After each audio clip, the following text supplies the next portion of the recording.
Why is leaving your crypto on the exchange you bought it at dangerous? For example, Coinbase, it's a publicly traded company. Why isn't it trustworthy to keep your crypto there? You may hear this from other creators, but you're not going to hear it from me. What I like to tell people, if you are holding your crypto with a company, you're trusting them to hold crypto for you, like Coinbase, like Kraken, like Crypto.com, like Uphold, like Robinhood, like Revolut, so on and so forth. Any company that gives you a username and a password instead of a private key or a seed phrase where you log in to buy or sell or trade crypto according to their terms and conditions, where there's limits about what you can do, how much you can have, how much you can withdraw, etc., etc.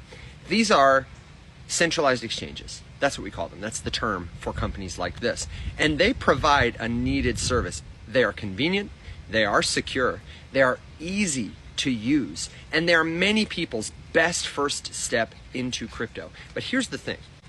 Crypto as an innovation, because it is truly innovative, it is literally world-changing, it gave us private keys, which gave us the ability to truly own, personally own, without the need to rely on a custodian, and access and use information that represents things that matter to us, like our money, for the very first time. That's what's novel about it. And you can understand how that might change the money industry by removing intermediaries like banks or Western Union. But what I want to impress upon you is that it will do so much more for any kind of information, not just money. Think of all the digital information that matters to us related to our records, our identity, our stories. A lot of that happens online. Digital ownership has never before been possible. Now, because of private keys, because of cryptography, because of blockchains, it is possible, okay? You do not get those benefits, those truly innovative, world-changing benefits, when you keep your crypto on an exchange. You can't take it anywhere you want and do anything you want with it without anybody else's permission, just because you have an internet connection and a desire to do it. And that, it may not be necessary for every single person who uses crypto. Some people might just want to buy some Bitcoin.